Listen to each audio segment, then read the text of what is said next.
All right. This is one of the most fun essays in the course. It's the last one we're going to do. Tomorrow, we're going to do a bonus class to talk about some extra stuff that I think is interesting that maybe didn't get covered by the selections we had on this topic. And then Tuesday, because of personal scheduling things with some people in the class and other things going on, we're going to skip Tuesday's class, and that'll give me an extra day to get ready to start mind and body problems, which we'll be getting into a week from today. So this essay, man, this has a really cool concept in it. I was going to try to reread it again right before class because it's so cool, but let's talk about it. So one of the purposes of this essay that we read was basically to say, okay, I'm not going to build a whole system of liberty. I'm not going to make an argument for compatibilism. None of that stuff that was being done before.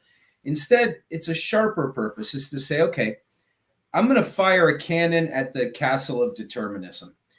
You think you've got the whole thing figured out with a solid foundation, and you've been logically consistent, and you can take into account everything that matters for human actions, and you understand that they all follow the laws of physics or the laws of psychology or the laws of whatever. And so that's what makes you a determinist. So this is a very laser-focused, surgical, sharp attack against that specifically. Say, well, let's fire a cannon at that castle, see if we can make it crumble. And the way that the authors are going to do it is they're going to say, if I can find something inside human choice that in principle you could never explain in that kind of language that you're using, then all we know is that your system is insufficient to really explain human actions and human choices. So the formal version would go something like this. Hold on one second.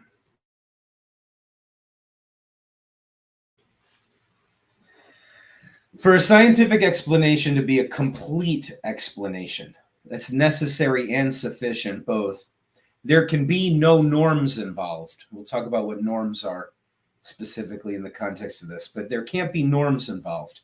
A norm is something that you can't take into account in scientific language. Logical deliberations, the thought process behind what makes you choose an action, has in it a normative element, right? So he's not saying it's totally normative. He just means there's a normative element to logical deliberations.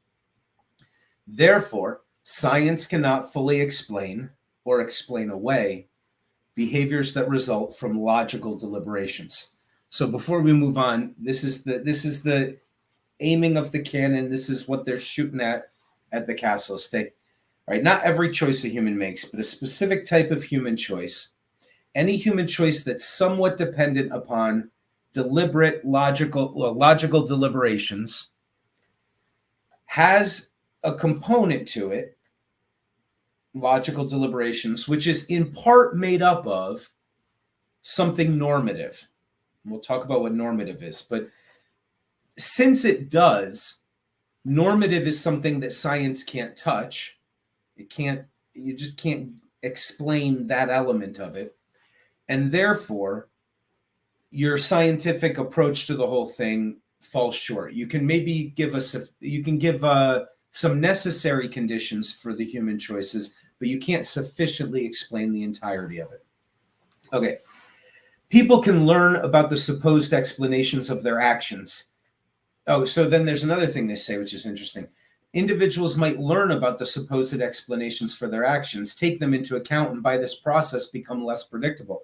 So he's sort of firing a side shot here, where he's saying, okay, about all of this Hosper's psychology stuff, well, as soon as the psychologists come up with a theory, a model, a story, even if it's a just so story, or even if it's actually an accurate story of what's going on in your subconscious to make you make a decision, the problem with that is then you go and publish it.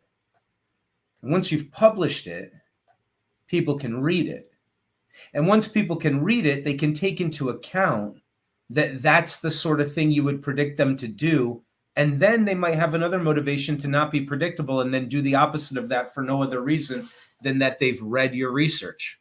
So the more you come to understand, so there's two sides to this wrestling match here. the more the psychologists understand what's going on in our minds, the more we become aware of what they think about what's going on in our minds, and we can take that into account. So it's almost like a cat and mouse chasing game that's never just resolved. One of the things about the Hosper's approach is that it sort of posits this idea that the psychologists, if they don't have it now, they will have a total explanation of what's going on in the robot mind of a human, if they want to think about it that way. And S.I. Benn and Peters are saying, well, that's by definition impossible, because even if you had a great explanation and you were exactly 100% correct, you won't be now. Now that you've published it, other people will read it, become aware of it, and maybe that will make them want to not act according to those things. So it'll give a new motivation to the whole thing. So, by definition, then you could take that into account and weigh the percentage of human psychology that resists being predictable and factor that in. But then they'll factor, it's like you'll never really exactly nail it down that way. And he says, science may give us many things which have to happen when we make a decision.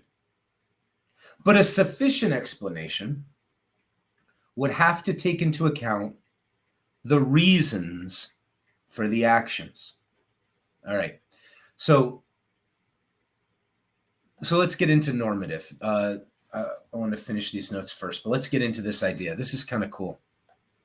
It's sort of the ought from the is thing in a different lens a little bit. But the idea is something like this. And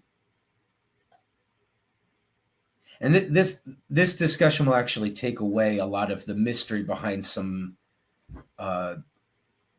cloudy words that I've used in previous classes, like characterological and the element of personality and things like that go into things. They're much simpler concepts than they sound at first. And because they seem so cloudy sometimes, especially when we talk about mythopoetic and all of that stuff, people can use them to mean whatever they sort of want them to mean. But this is what it really means. So let's see, you make a decision. You make a decision to not stop at the fast food restaurant on your way to work because your usual path that you take would get you there 10 minutes earlier, but there was a detour due to construction and you don't want to be late for work. Normally you would stop and get a cup of coffee, but you already know you're going to be 10 minutes later than normal. Fine.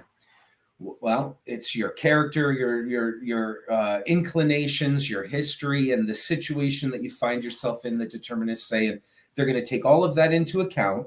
And you remember Paul Ray had this map of a field of, well, this motivation is highly significant, and this one is very brightly red, and because it's passionately connected. And we could map out all of the things going on in your brain to make you make a decision. We can figure out exactly what you're going to do if we had access to that type of information. And what Benn and Peters are saying is, well, wait a minute, hold on a second. You are a character moving from point A to point B. You're trying to get to work. The amount of time that the detour takes extra, that's something Paul Ray could take account of.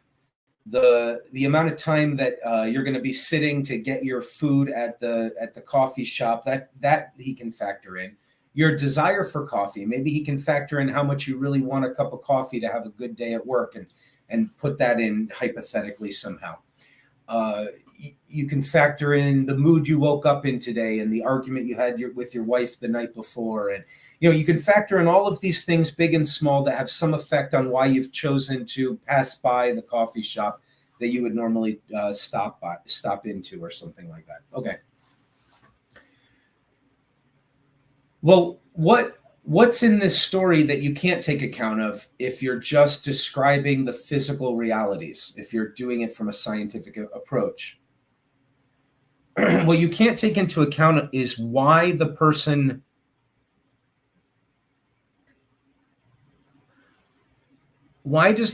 want to go to work? Well, they have responsibilities. Well, why do they care about their responsibilities? Lots of people don't care about their responsibilities. So why not become a drug addict who's homeless? Well, they have responsibilities to their family and they want to provide to their family. Why? Lots of people don't. Well, it's about feeling like you're a good person or being a good person or obeying a set of principles that matter to you. Okay. Um, no matter how much you dig down to try to answer the question why the person is aiming in the direction that they're aiming, ultimately you get to something that could be completely replaced with another type of character who doesn't give a shit about those things, right? So you can understand the reason for skipping the coffee because you don't want to be late for work. What's being suggested here is that the thing I'm aiming at in the first place is a manifestation of my character and nothing else really.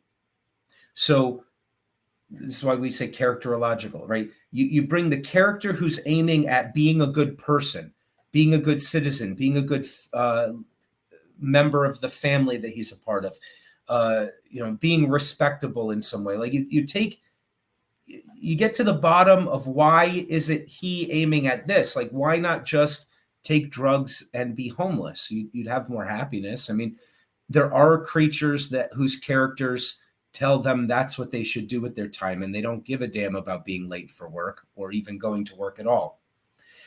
So we might find this convincing, we might not. I mean, we can already hear what the determinists would say, which is, well, you happen to want to be a good person because you were raised in a certain way, and there's external things that make you decide that and everything. But there's an interesting possibility here that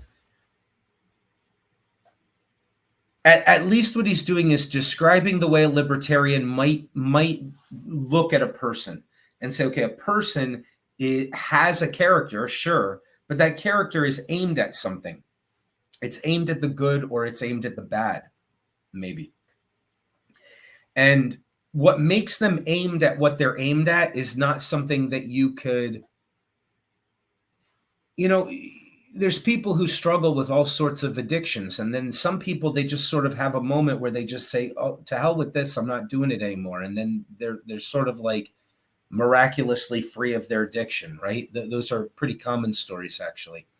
I think, AA type people talk about hitting bottom and they try to explain that at least the desire to turn around comes at a certain point that might be identifiable or predictable. But the strength to do something that you don't think you have any strength to do does seem a little mysterious when some people just keep doing the drugs until they die.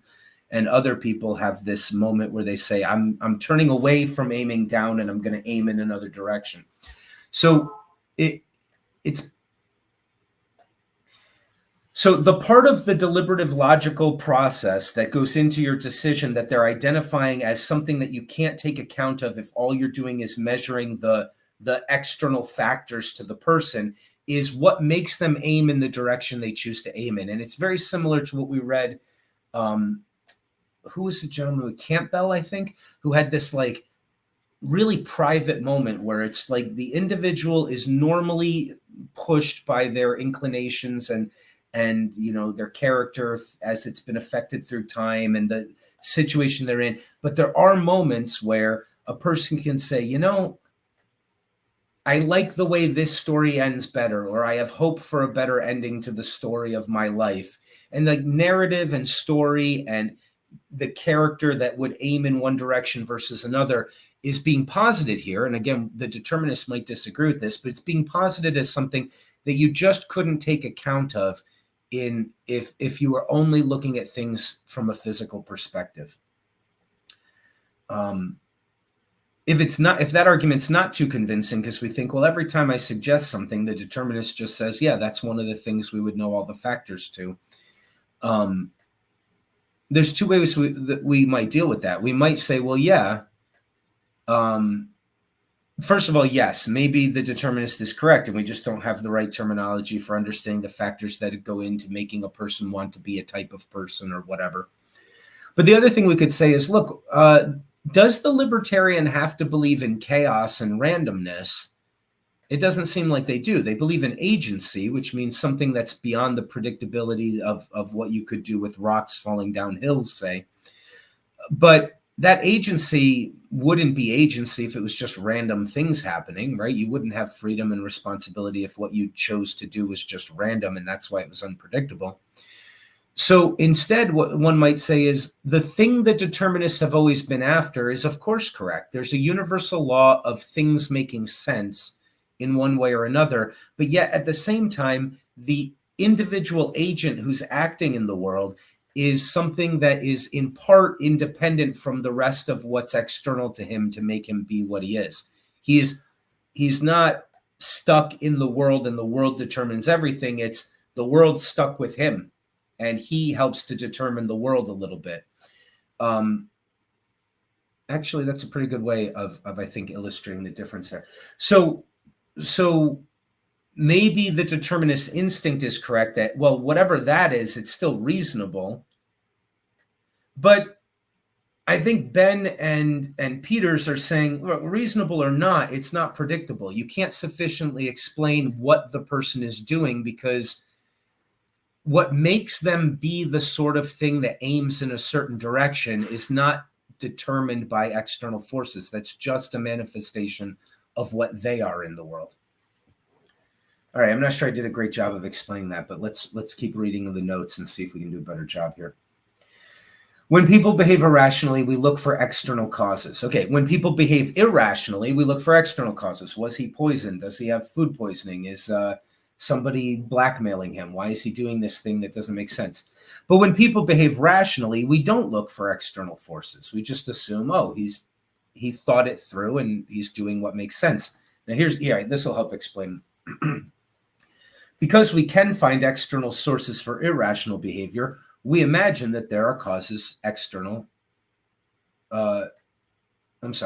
Because we can find external causes for irrational behavior, we think the causes are external. We make a mistake when we think that rational behavior is also caused externally, because we do not remember that there is a normative element to rational behavior, and so no such explanation could be complete.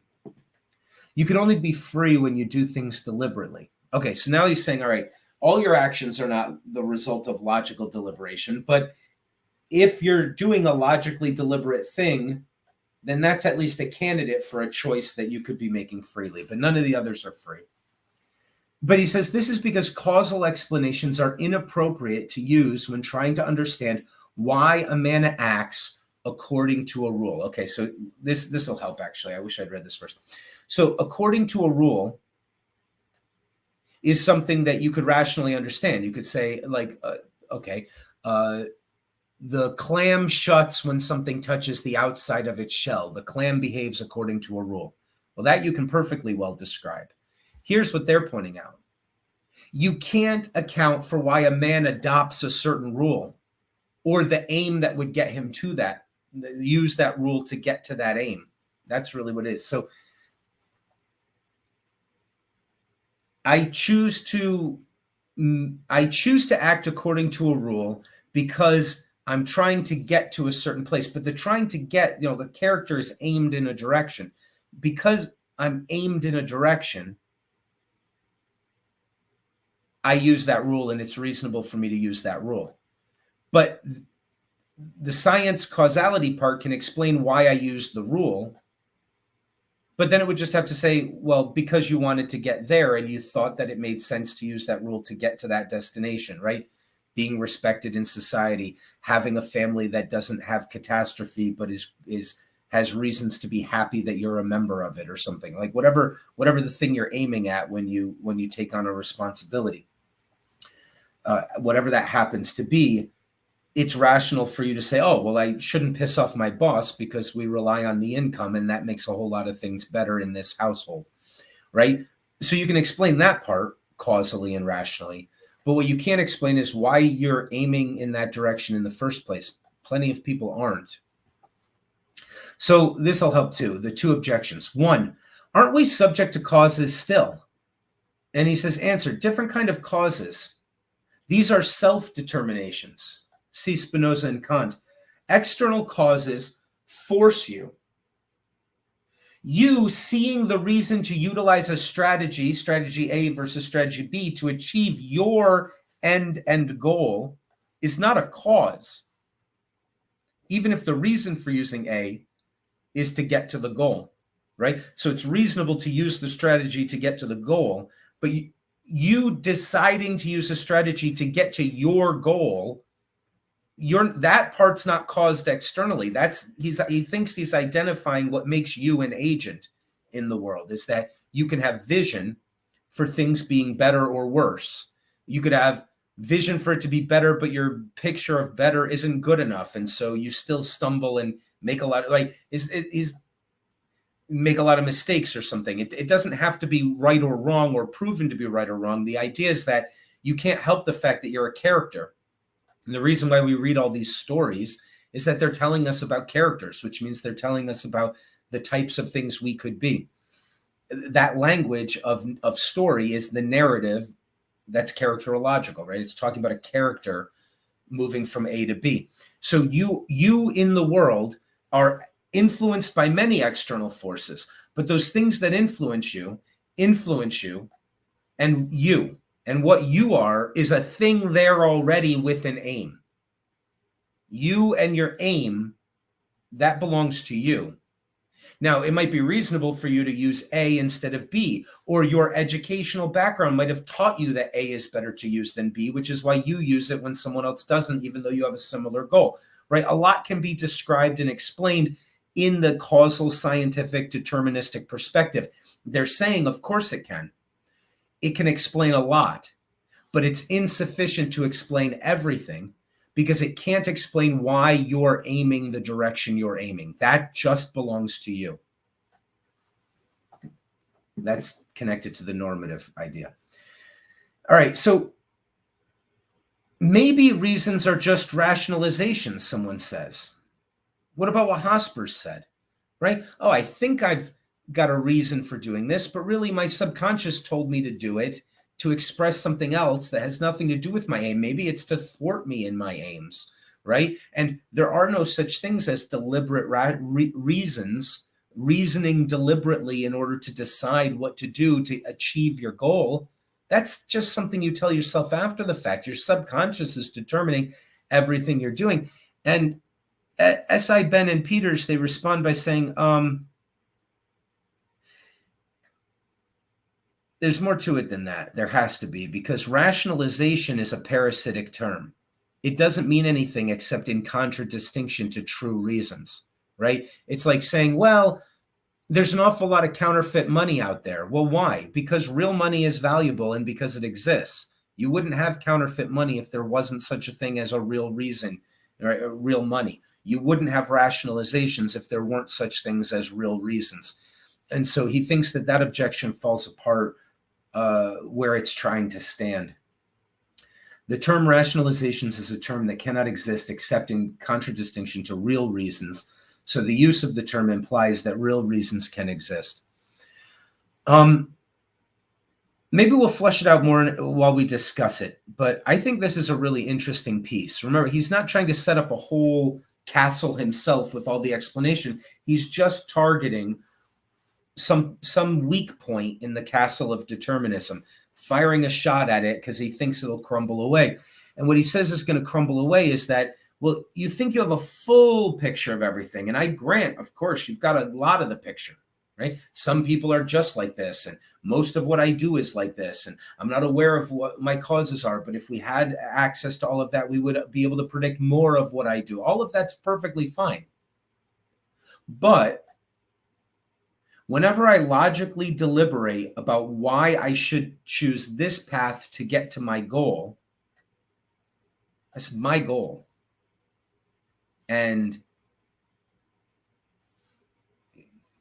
I could very just as easily be a different kind of person without that goal, right? You think about how similar the upbringings of siblings are, and yet they can be aimed in different directions. So he's positing the idea that, yeah, nature is everything, and the laws that govern the universe are probably universal. But you're not incidentally in the universe. You're a part of it. You're manifesting and bringing something real into this whole thing. And it's an error to think it's all external to you. There's some of it is you, and the part he thinks that's you is your specific orientation and aim towards what you think is the thing that is worth aiming at. What Socrates would call the good, what some philosophers think everybody thinks they're aiming at, the good. I don't think that's the case. I think some people are consciously aiming at the bad. But in any case, people are aiming at something. And that aim that's their constitution includes their aim. But their aim is not something that comes from anything external. There's nothing before them that made them be the thing that aims in that way. They could have been born a lot of different ways. There's a lot of different people. They're aiming at different things. You and your aim, and then when you logically deliberate on how to get to that aim, there's a normative element in all of that. And even though there's also a non-normative element to it that can be, it's reasonable he would do X to get to Y, even though you can explain that parts of even that in a causal, rational understanding of it makes sense. He wants to keep his job, so he doesn't run late on purpose or something. Even though you can rationally understand part of it, what you have to, at the bottom, come to terms with is that you're looking at a person and that person is aiming somewhere. And that's really where the will is. I'm putting extra words on this. This isn't S.I. Peters, what they're saying. I'm trying to flush it out and sort of look at it from a few other similar camps here and say, okay, everybody's trying to find, well, where's the will and where's the free will? And some people say, well, it's this moment where my inclinations and my sense of duty are conflicting, or it's this or it's that. It's almost like what he's saying is, well, characterologically, that free part of you, the morally responsible free part of you, manifests itself as a person who's aiming in the first place at something. And then the rest of it, we could say, well, so it's reasonable that with your education and your background, you would choose this strategy to get there. But that normative element is in there, and that normative element can't be explained external to you. All right, so why don't I shut up? I don't think I'm going to do a better job of that, although I really wished I had started earlier and reread this because it's really a fantastic essay. Why don't we just go into a group discussion on it and see if we can flush it out better that way? What do you guys think of this?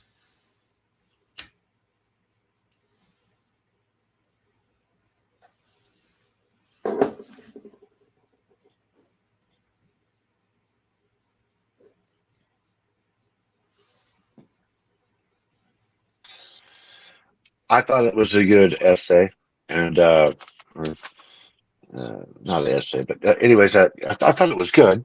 I thought he did an overall a good job. Nobody can prove. We've already established, or I think it's been presented, and some of us agree that you can't prove one way or the other. These are interesting arguments. Some of the things I highlighted was about the norms. The sentence I highlighted regarding that was it says such actions such actions can be said to be done more or less intelligently and more or less correctly only because the norms defining what are ends and what are efficient and what are correct means to them.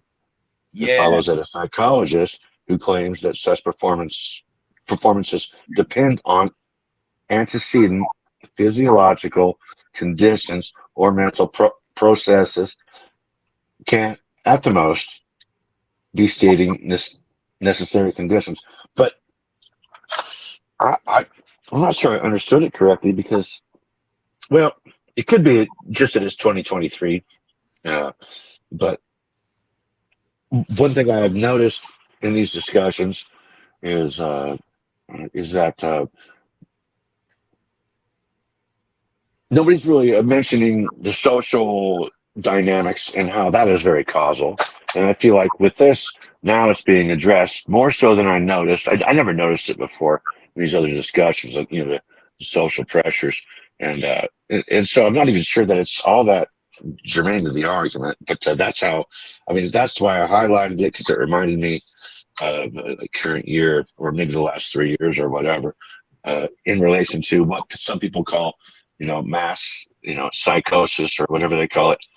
I call it propaganda, or the results of propaganda. And some of these things are very causal, but thoughtful. But what this guy seems to point out to me is that in all these arguments, let me think about the thoughtful individual who's perhaps more aware or of all the criteria, right? The XYZs, right? Than other people, and is able to, yeah. So I thought he did a good job writing it. I'm not explaining myself very well. No, I think you did good. I like that highlight of yours. That really helps to explain this idea a lot, I think, right? It's like, it makes sense that he did X. That can only be true if you accept that he was aiming at Y and that X is a good way to get to Y, right? It doesn't make sense. So let's say this. Let's say I'm playing a chess game and I make a chess move. And you say, yeah, I see why you did that. That makes sense. That statement, that makes sense, your nodding of the head, only makes sense if you think I'm trying to win, right? Like, you know what my aim is, and so the move makes sense. The move doesn't make sense if I'm playing with my nephew and I'm trying to give him a puzzle rather than win, right? If I made a different move, you would say, that doesn't make any sense. You're playing a great player and you're going to lose now.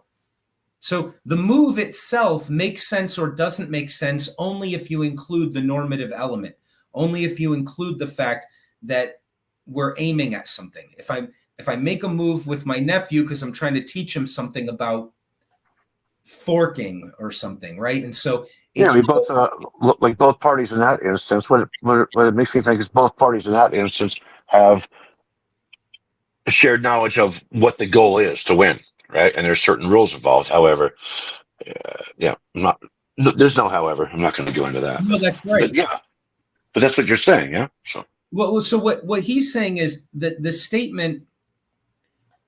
Okay, let's say this. Let's say I move knight to c6.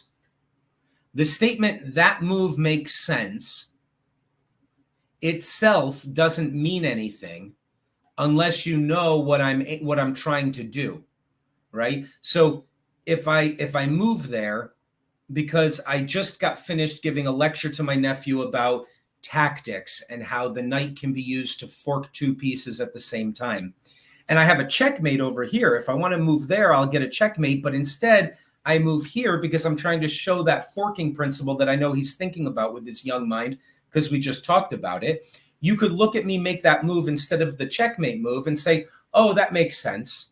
I know why you did that, right? Because you know what I'm aiming at. But if I make that move and I'm playing against someone who's much better than myself and I'm trying hard to win, it wouldn't make sense if I have a checkmate over here to go playing with the knight, right? So the same move doesn't make sense or does make sense. You need more context to be able to answer that question. And the context that you need is there's a character trying to get from here to here, right? There's an individual trying to teach his nephew something, or there's a dude trying to win a chess game, right? That characterological element is necessary. It's just like, well, so let's take an analogy, right? Einstein said, two things happen simultaneous. That statement doesn't mean anything. Simultaneity doesn't mean anything unless you're taking into account frames of reference. It's like a frames of reference type of meta issue here. So what Benn and Peters are trying to suggest is that the determinist thinks he can understand the rationality of everything, but he's forgetting that he's assuming he knows the motivations of the characters in the sense of what they're aiming at. And that he thinks he can do that because he's explicitly saying, well, we're measuring their motives and their desires and we're putting it all together. But he says, you're actually assuming what they're trying to do. Like, okay, I know the person is hungry and I know that there's, whatever, there's a good smell of food over here and it can be cheaply acquired or whatever. So I can predict that he's going to make that decision. Well, you can, unless he's lost the will to live and doesn't see the purpose of eating anymore because something really tragic happened to him, right? Like in most cases, yes, you can predict that he will go for the food if he's almost starving and needs to eat. But you can't really understand why it would make sense for him to do the action that he does unless you could factor in what it is he's aiming at. Maybe he is trying to do an experiment to prove that he doesn't need food at all, and that's why he's starving in the first place, but he's under a delusion that he'll be able to live without food, and so he's going to stick to it or something, right? Like, the point is, whatever crazy or reasonable thing that the person is aiming at, them wanting to go from where I am today to where I hope to be is a part of what's necessary to say, oh, it makes sense that he would do this or he would do that. So you want to predict what he's going to do. You have to recognize that it makes sense that he would do this only can be understood if you actually know him as a character. Like, what is it that he wants the world to look like and how he wants to be in the world, as opposed to where he is now. He's a character going from point A to point B. There's a narrative element, and all of that narrative language is completely incompatible with causality and scientific talk. The way we talk scientifically is we objectify the world, right? We take away the subjective, we take away the character, and we say, here's a thing, I measure what it does when it collides and that sort of thing. We objectify everything around us. The point of S.I. Benn and Peters, what they're saying is, you can't fully objectify subjects. Go fucking figure, right? It should be pretty obvious, right? It's like he's trying to remind them that since you're talking about subjects, you're not talking about objects. There's an element to that is characterological. It's narrative would be the appropriate language for describing and understanding. You can still understand them. You could say, oh, that's a Scarface kind of person. Now I know why he's acting this way, right? Oh, that's a Cain sort of a person. Oh, that's a Joseph sort of a person. Oh, I know. Oh, here's a King Lear situation right here, right? You can comprehend and understand the character, but not in the scientific deterministic causality language. You have to do it by saying, I know it would upset you for me to suggest that you're wrong about this, Mr. Person in Authority, but let Kent be unruly when Lear is mad, right? I'm motivated to stop you from harming yourself here, and you don't want to hear it, but I'm going to have to tell you. It's my duty to tell you anyway. Like, you have to sort of quote Shakespeare in order to understand that situation, because that situation is characterological. There's characters, and one is blinding himself to things, and the other is feeling a sense of duty or whatever. But the characterological can't be reduced to or translated to objective, causal, deterministic language, because to have that language, you first have to lay a template of objectification on everything around you. This is me trying to make my best argument for this. I'm not paraphrasing their actual article from earlier right now. I hope that's clear that I'm not trying to put words in their mouth, but I'm trying to help illustrate why what they're saying could be the case. What comes to mind is after one of the classes played Here at the Dawn video of Norm Macdonald, we talked about intuition. Can you hear me? Do I need to? I can basically hear you. Yeah, I can't hear you either. I don't know what the question is. Here. There's a. Hold on, I'm on my computer here. I closed my one screen. We can hear you now. Okay, so this should be better. What comes to mind is after one of the classes, you played the Akira the Dawn video with Norm Macdonald, and he was talking about intuition. So he's talking about Einstein. You wanted to be able to understand where Einstein came from and be able to approach a problem a certain way. He said it was his intuition, right? So that's not something you'd be able to evaluate objectively, is what you're saying, because it's the unknown, and you'd have to unpack.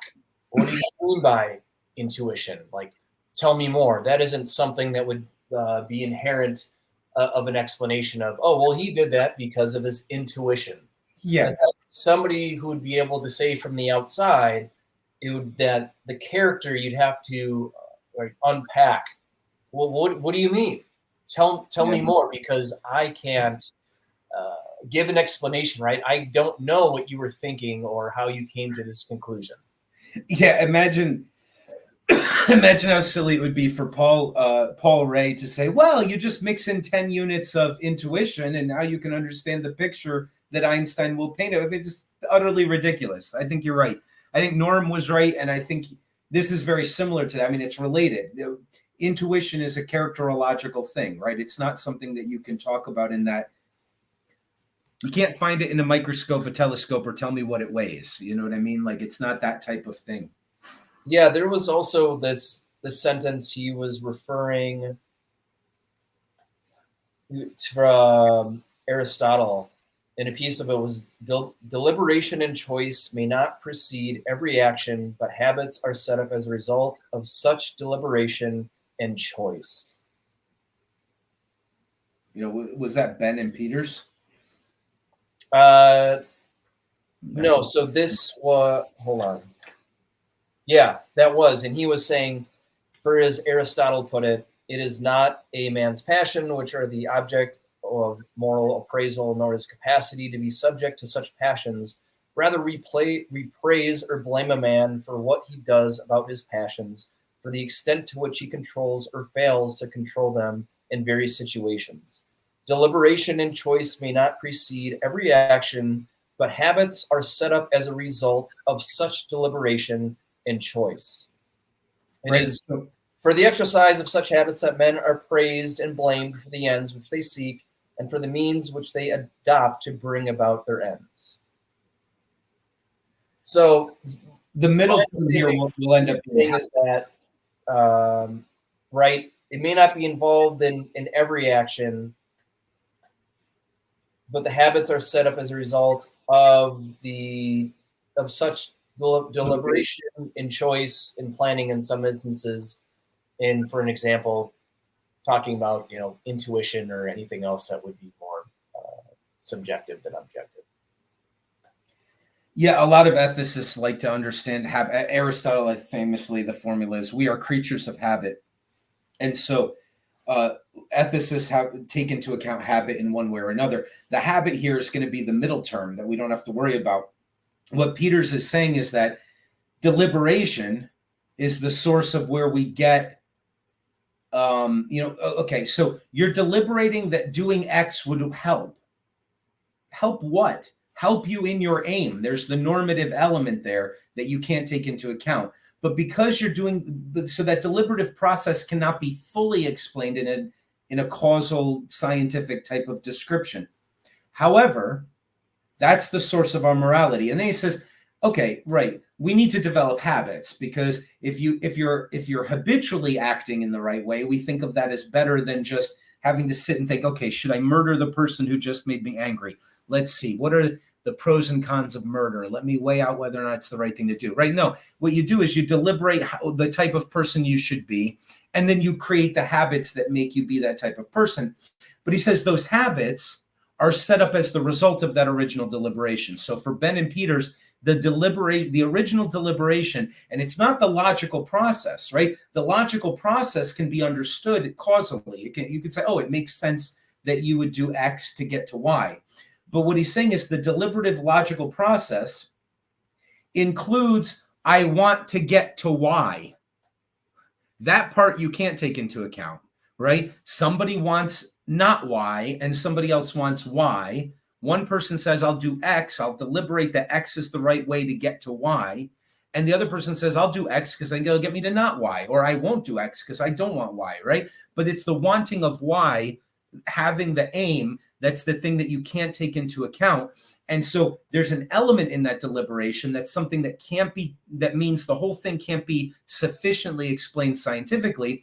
And he says that's the source of our moral responsibility. That's the source of whatever freedom we have, because, and it's the kind of thing that you can't explain in a deterministic sort of way. And then he says, and then you set up habits. Once you've figured it out, how you should be, you also figure out, I should develop the habits so that I do that without having to think it through every time. And then we say, oh, look at the man with great habits. What a good person, right? So, and of course, when we say he's a great person, it's because, not because we're just saying, well, he's doing the actions we approve of and wouldn't want to punish, as Schlick might say. It's because we're saying, oh, look at him.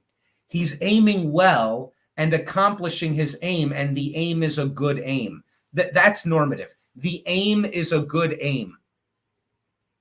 That's not true, except that it's what the character thinks. I don't mean that it's less true. What I mean is, one person thinks the world is so full of suffering and misery that what would be best is to bring about nuclear holocaust so we can just end it all and we won't have a billion more generations of suffering. That's the nihilistic attitude. They're aimed at nothingness. They're very much not aimed in the direction of what we would normally say a good person is aimed at, right? Right? A person who says, no, there's a lot of suffering, but I can carry it. It's not as bad as it used to be, and I can work to make it better in the future. Who knows where we'll be, right? Those are two different characters, and there's no argument between them that would convince one to be like the other. There's no reason why they should have the perspective that they have. They're manifestations of it alone, okay? There's the manifestation of the thing that's aimed at the good, or the thing that's aimed at nothingness, or the spirit of Cain, of envy, of bitterness, of vision for a better future. All of these things are manifested by the character.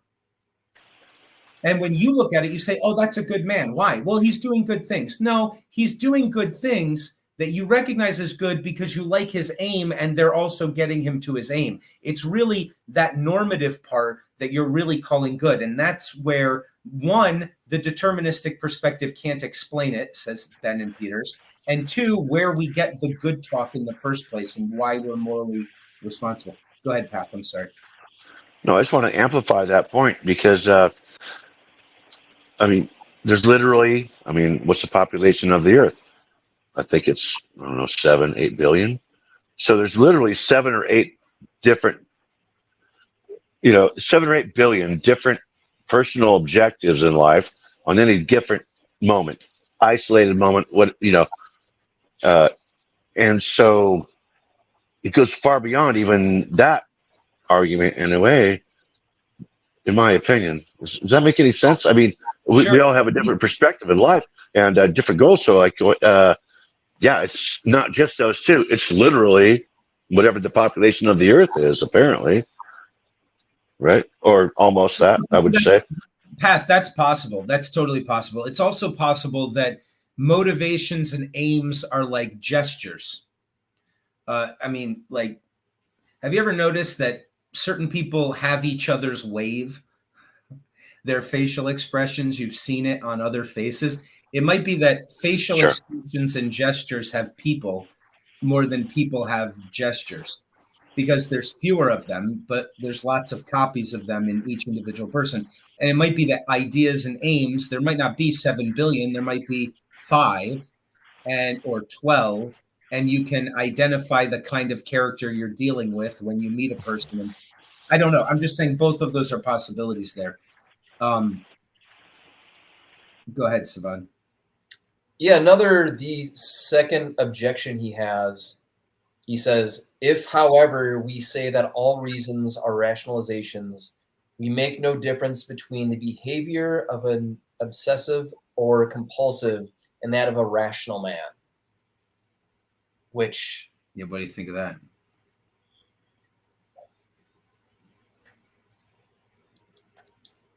I think that rings... I think that rings true, but then I also hear a counterpoint from determinists of saying, well, that's it was to be with their behavior or however somebody is. I don't think it's a very good argument, but at the same time, if somebody is acting irrationally, and they're obsessive or they're compulsive versus just, you said a rational man. I think he makes a good objection to it.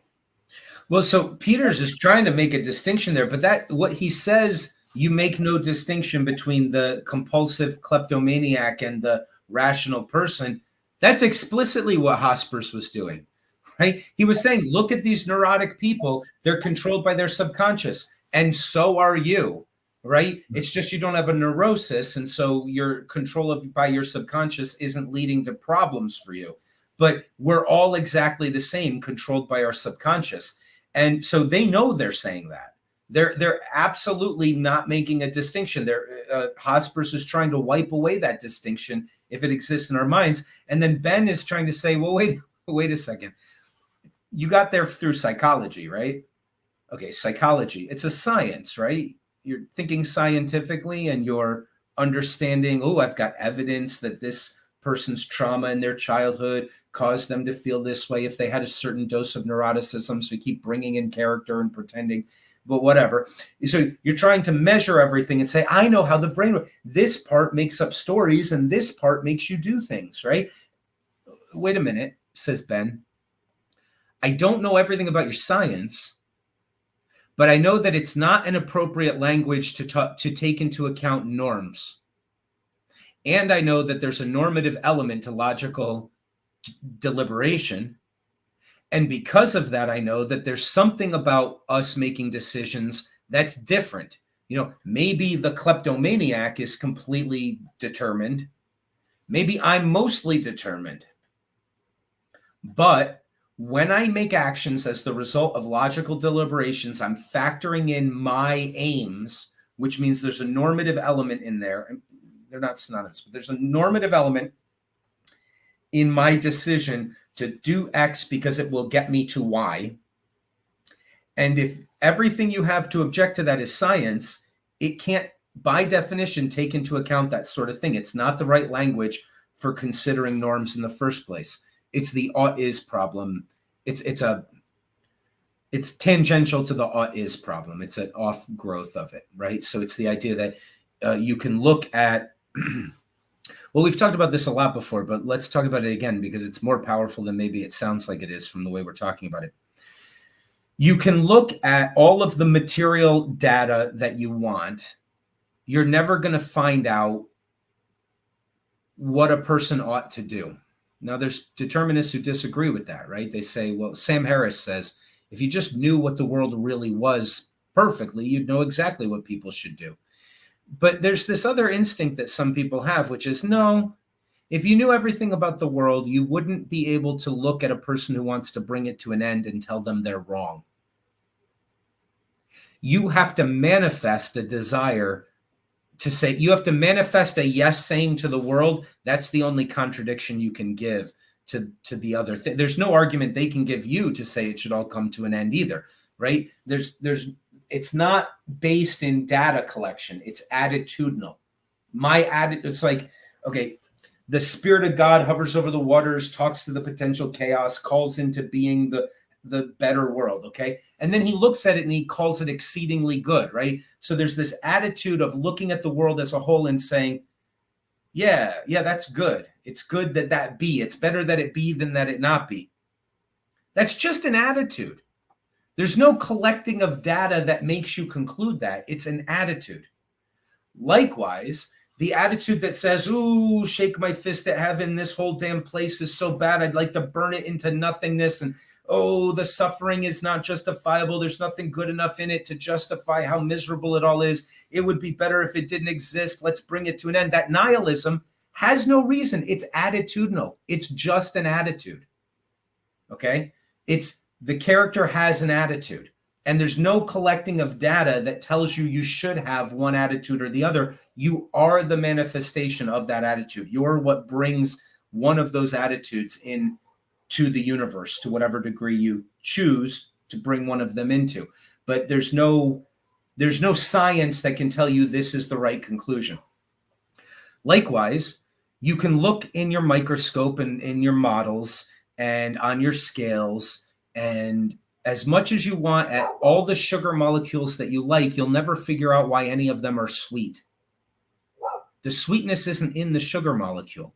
The double benzene ring, the whatever, it's not sweet. There's nothing sweet about it.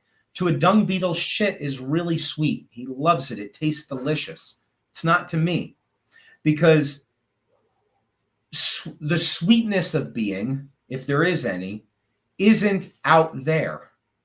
It's through the relationship of the character experiencing the world and being in the world and sustaining the world and giving color to the world, right? There's like a dance between the two. So if you're only using the language that looks through microscopes and telescopes and on scales, you're only looking at a part of the story. But S.I. Benn and Peters are saying there's a part of my actions that includes logical deliberation sometimes, and that includes my attitude, right? What I bring to being and why I think it would be good to aim this direction instead of that direction. Besides the fact that then I can say, oh, and my education and my reason tells me that X is a good way to get there. You can understand that part, but you can't take into account me saying this is what we should be aiming at, or this is what I choose to aim at. Because it's not something that you can measure external to me. I am that thing. That's what I am. And there's no other place you can look for data collection to figure out where that comes from. It comes from the character, and it's not there before the character is there. So did I go off on a tangent, or have we started to circle around this closer and closer? I think we're getting closer to seeing it. Yeah. I would. It's a heck of an idea, right? It certainly is. It's a heck of an idea. So I'm not picking sides in any of these. We're just trying to understand them and talk about them. But there's a few times where a certain writer will get something right, and I think Benn and Peters are on to something here. I think they're absolutely on to something. That there's now what's interesting about it is like we said before, one of the objections to the idea that this would be free of determinism is the idea that it would be irrational and make no sense.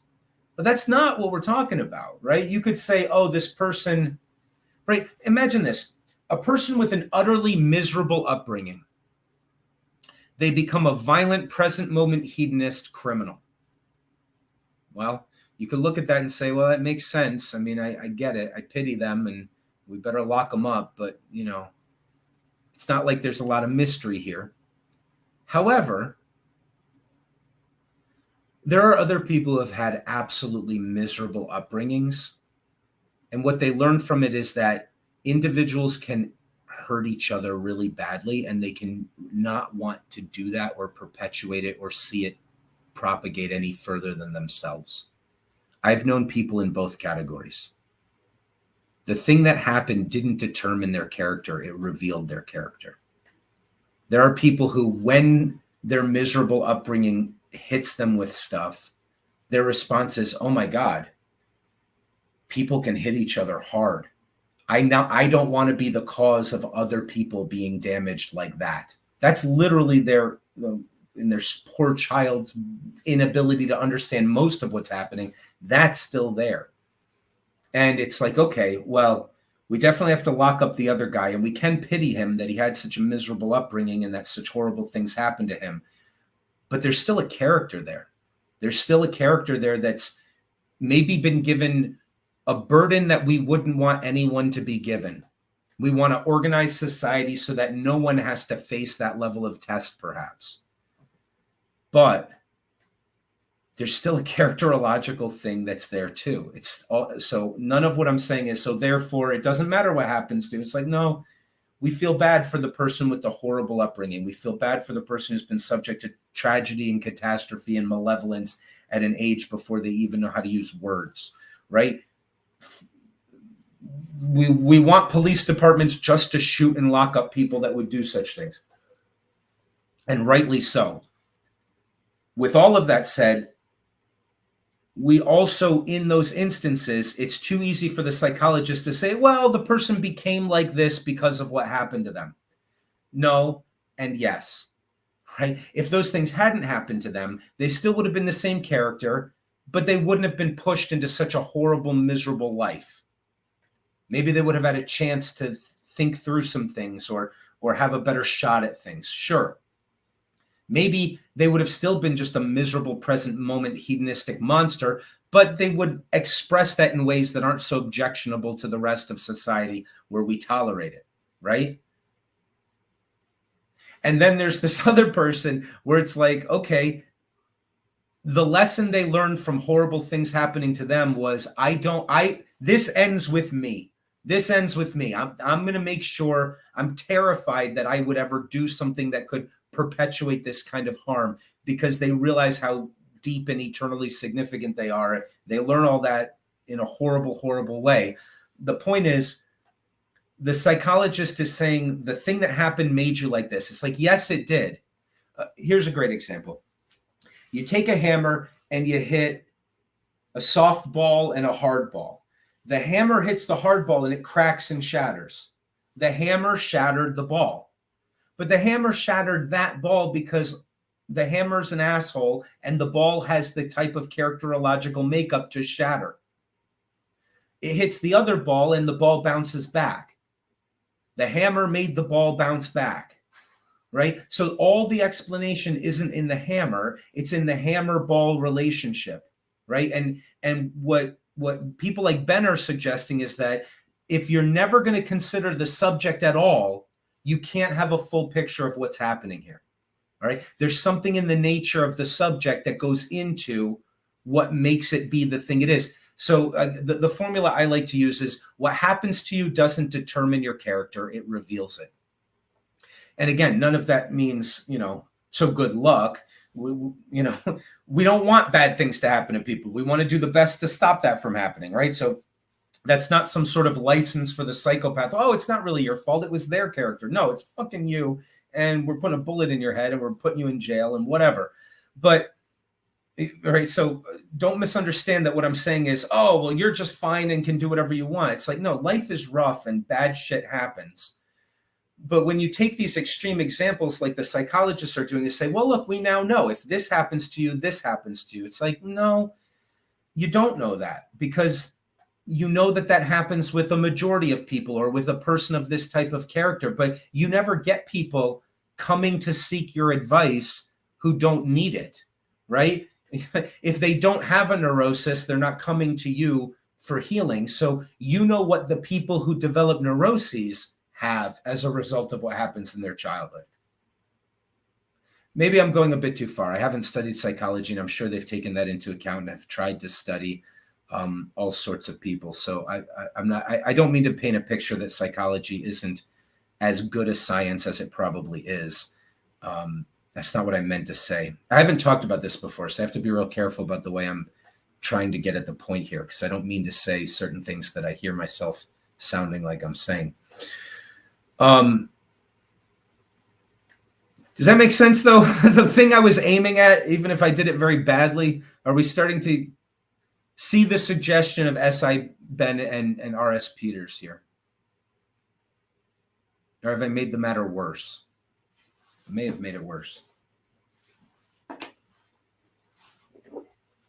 I think it's in line with what we've been discussing. I mean, I think the psychology is just one component of it. And it made me think when you're saying it's right, there's this kleptomaniac. And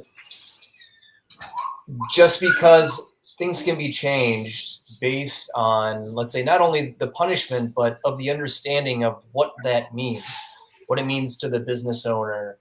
How would you feel if somebody took this from you? And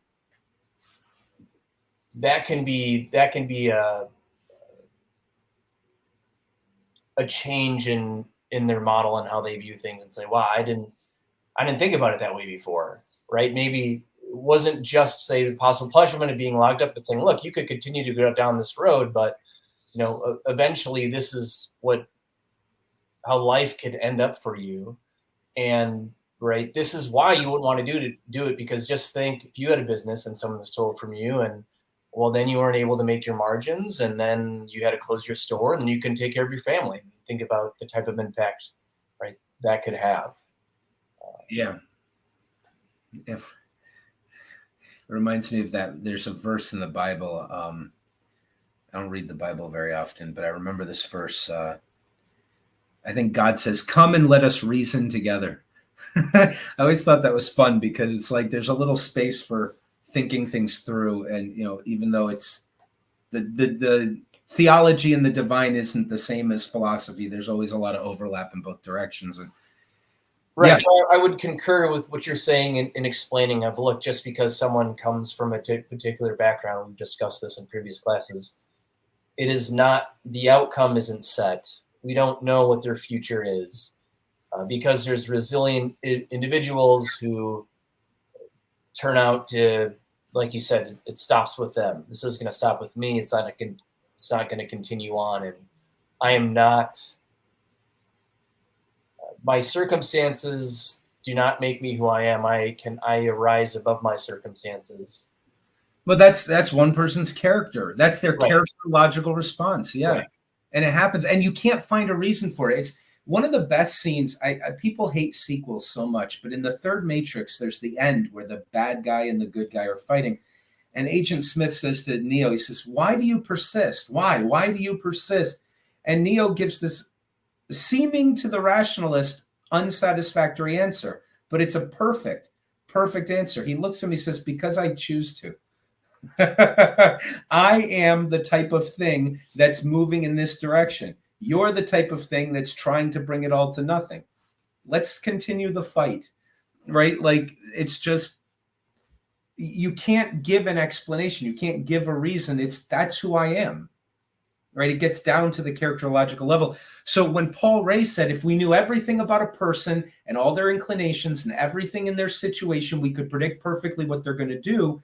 S.I. Benn and Peters, they come in and say, when you said everything about a person, do you realize that you're including things that are normative, like what the thing is aimed at, and that there's no explanation for why they should be aimed at this versus aimed at that? In fact, here's another person aimed at this, and here's a person aimed at that. What they are is a character that is aimed at something, and you can't take into account that in your causality scientism language.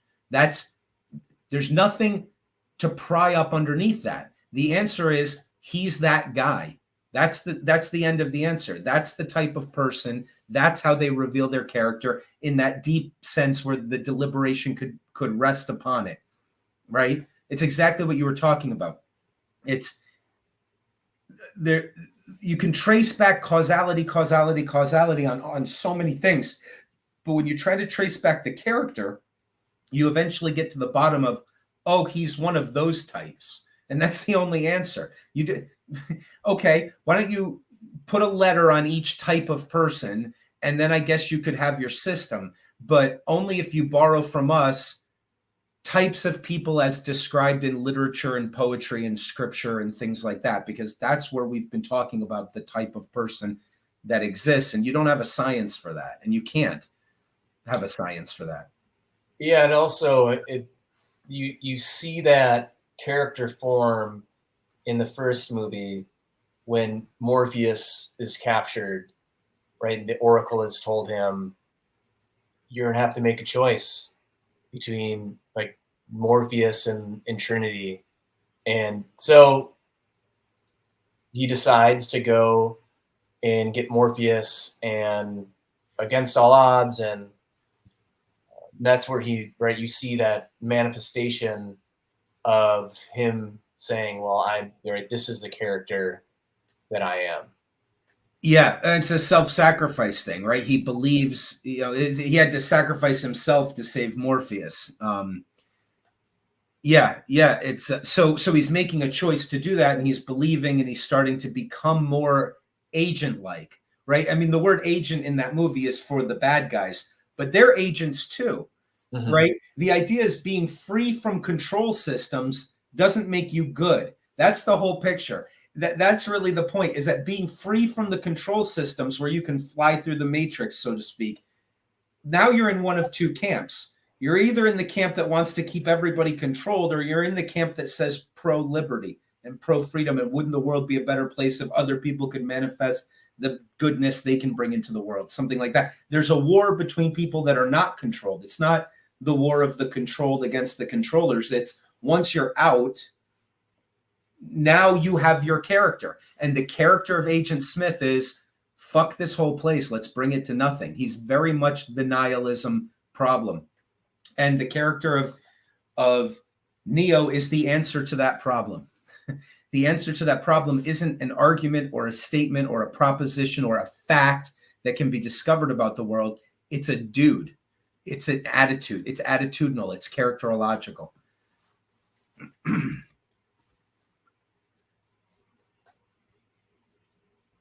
This is fun. We got to talk about a lot more awesome things. Thank you, S.I. Benn and R.S. Peters, because they didn't talk about all this, but they certainly opened the door to it, and it's a great thing to talk about.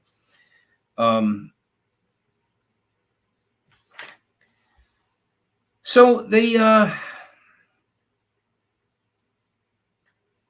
they think they've identified a weakness in the perspective of the determinists, and they fired a cannon at their castle and say, "Okay, this is where they're weak. This is what they're not taking into account. What they can't take into account in the scientific approach is that there are certain things that are trace backable only to this is the kind of dude we're talking about."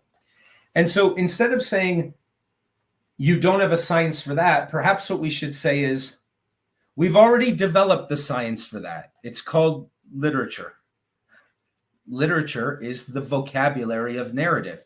It has characters. They're aimed at things. You learn about them when they smash against each other. Then the sparks fly and you learn what the characters are, or when they smash against obstacles or utilize tools to get to their end. That's the proper vocabulary for discussing characters, is narrative.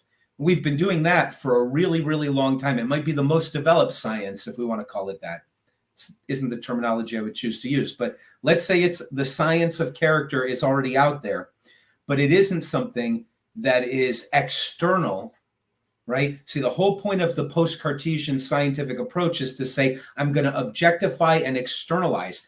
I'm going to take a different God perspective. It's the God of the carpenter who has the universe on his workbench. I'm outside of it, and I'm measuring and seeing how the things interact.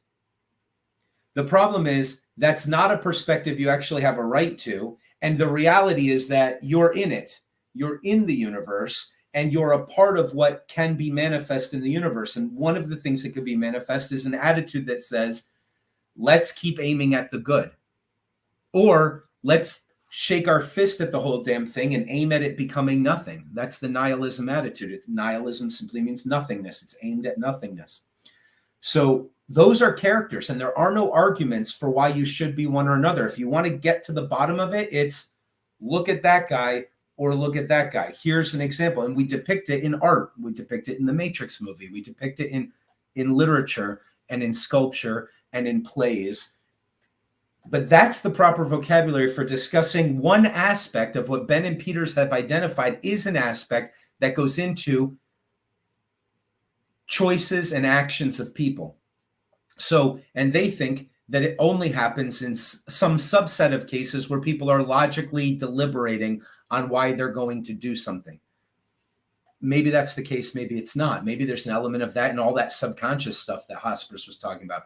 But the point is, if that's true or if it's not true, Benn and Peters think they've identified something that the Cartesian scientific externalization, objectification, measurement, prediction talk isn't able to get at, because when you try to trace back the chain of events to what's at the bottom of this, it's a guy, it's a dude, it's a person who says, because I choose to. It's a person who does X instead of Y, right? There's another person. He's the coward. He doesn't do the thing, and then he hates himself for it, right? There's all sorts of types of characters, and that's why there's a lot of characters in all this literature and why we're trying to get the stories right and why we care so much about it, because it's telling us about who we are or who we could be, and it's talking in a very deep language about what it means to be in the world and navigating the world as a part of it, rather than pretending to be outside of it and only describing it in this way. That language is too limited to take into account the characterological, which I think is what Benn and Peters are pointing at. So I didn't expect we'd get into all of that. I'm quite pleased that we did. It's a lot of fun stuff to talk about, for sure. This is a little serendipitous. I like Benn and Peters. I'm not sure not going to say if I agree or not, but I think that they're super interesting and they're a great note to end our section on. So tomorrow I'm going to do a bonus section on some stuff that maybe wasn't covered, some certain perspectives and ideas that I think are interesting in this field that weren't necessarily covered in things we've read. Then Tuesday, we're going to take a break. We're not going to meet Tuesday. We're going to come back on Thursday. So we'll meet tomorrow to wrap up determinism with a little bonus stuff to talk about. There won't be any reading for it. And then we'll skip Tuesday. And on Thursday, we'll start the mind-body problem, which is what everybody voted to go into next. And of course, it overlaps a great deal with everything we've talked about. So there's going to be a lot of connections, but we're going to learn about a new problem and a whole new set of camps trying to wrestle with a similar related topic, mind and body. Hey, Twilight, is there anything you wanted to add? What's that? Since I was just curious if Twilight had anything to add. Oh, yes. Yeah, I thought it was a great read. I'm actually looking forward to the going over the recording. I had a bit of a embarrassing hiccup. I can detail in the after show, but it's only happened to me one other time in my life.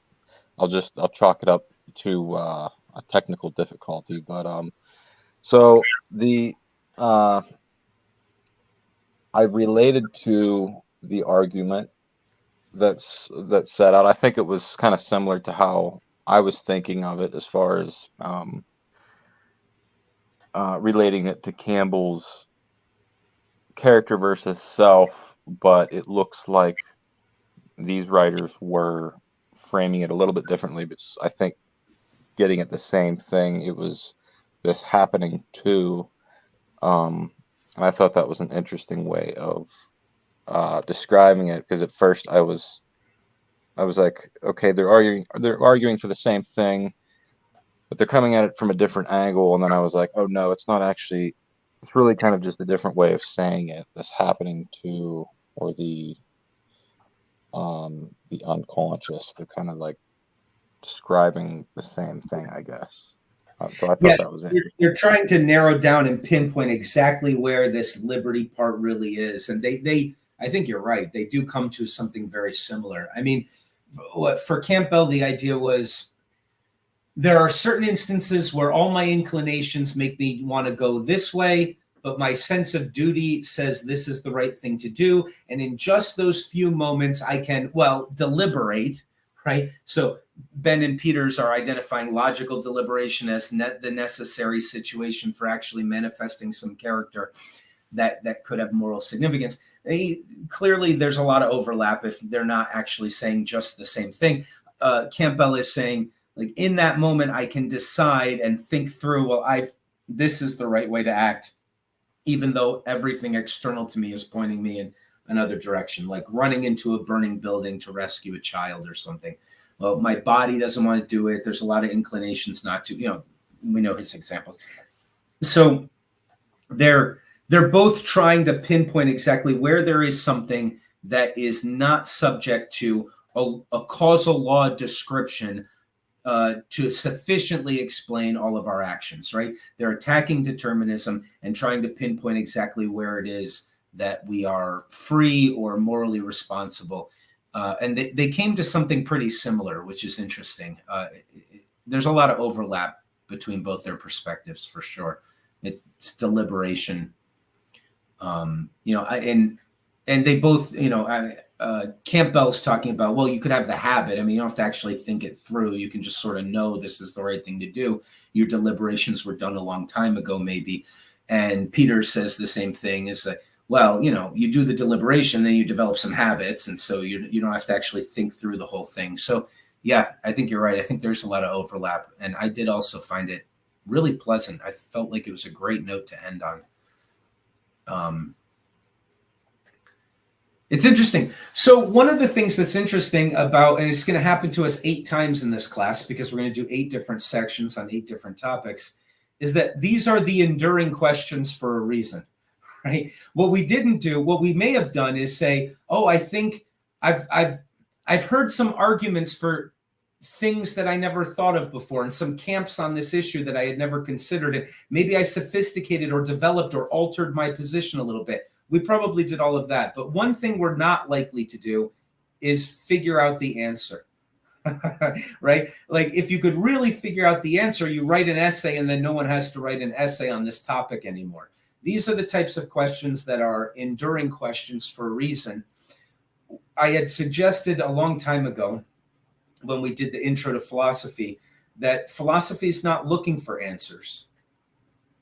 It's looking to keep the conversation going. It's looking to sophisticate our comprehension and our understanding. And to do that, we need tension, we need debate, we need disagreement, we need frustrated confusion, we need live questions, right? Once we've clarified our ideas enough, sometimes, like, let's say our ideas of life, well, then we invent biology and we tell the gimp slaves of science to go and answer a billion empirically adjudicatable questions where they, oh, well, this thing developed this way and this gene means that. Fine, you go answer a bunch of questions. We're not that interested in answering questions. We're interested in clarifying our conceptions about the topic more and more all the time, and until we get it clear enough that we can give birth to some sciences maybe. But this is what we're interested in. You know, we're not doing it to give birth to sciences. That's just what we do when we get things clear enough sometimes. But what we want to do is stay in the tension of the questions. You know, if anybody, I'm sure nobody here thought this, but if anybody thought, oh, we're going to read a whole chapter on determinism, free will, and we're going to get the answer. No, what we're going to get is 24 students all thinking something different, but everyone with a much more sophisticated understanding of why they think what they think, revisions to what they think, understanding of the real debates going on. Like, we're getting somewhere. We're gaining something by not answering a question, but by trying to and leaving the question intact, not because we could answer it, but because it's the type of question that so far has endured, right? And it's, if we could answer it, then we would just invent a science and we'd not be interested in this question anymore. We'd go spend our time on something else, because philosophers like questions instead of answers. Well, that's one potential definition. So that was really fun. And again, we'll do a bonus talk tomorrow about just a few other ideas, and we'll skip Tuesday. But that wraps up our first section. And yeah, I'm really pleased. I really think this was a lot of fun. I'm really thrilled that you all came every time. I'm grateful for all the conversation. I absolutely love the contributions that you're all making to the discussion, and the genuineness with which everyone's obviously wrestling with these questions as if they actually matter. And I know that for a number of you, this wasn't the most interesting question that we'll be looking at. We're going to go to one that you might be more interested in. But the fact that nobody's reading this in a bored sort of way is really encouraging and exciting to me. So I absolutely love the fact that we get to do this. All right, I'm going to end it. Let's go have some fun in the after show that is not recorded, and we'll talk some more.